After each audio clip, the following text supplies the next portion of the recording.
Bonjour frère, bonjour sœur, que le Seigneur vous bénisse et merci encore de me suivre. Ce matin, j'aimerais vraiment vous parler d'un sujet qui est l'adoration dans le manque.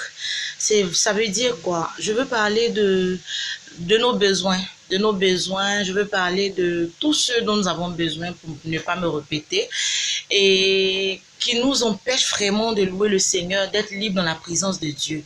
Alors, j'aimerais te dire, frère, qu'il faut adorer le Seigneur même dans le manque. Je vais prendre un exemple sur moi-même parce que la dernière fois, j'ai eu un souci et qui me tenait vraiment à cœur. Alors, même de mon retour du culte, je ne me sentais pas trop bien et je me suis dit, ok, puisque ce problème est là, il faut que je rentre dans un grand moment de prière, franchement, pratiquement jusqu'au milieu de la nuit pour que je puisse aller mieux. Alors, qu'est-ce que je fais? J'arrive à la maison et je prends mon voile, je veux me mettre à genoux pour prier. Et l'Esprit de Dieu me convainc que je dois passer un temps d'adoration. Je dis, mais tiens, j'ai essayé de discuter un peu avec l'Esprit de Dieu, ce qui n'est pas bien. Et je me dis, bon, ok, si c'est l'Esprit de Dieu qui me le dit, il n'y a pas de souci. Je me mets dans un temps d'adoration. Et je commence à adorer le Seigneur avec ma fille.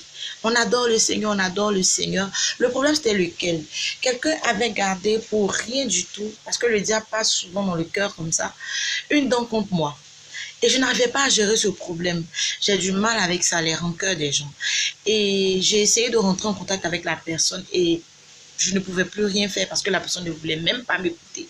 Alors je me suis dit qu'il fallait rentrer en prière, Et après mon adoration, dès que j'ai fini l'adoration, je venais de recevoir un coup de fil. Ça veut dire que pendant que je priais, pendant que j'adorais le Seigneur, le coup de fil est en train de se faire et je n'ai pas pu voir le coup de fil parce que j'étais vraiment plongée dans l'adoration.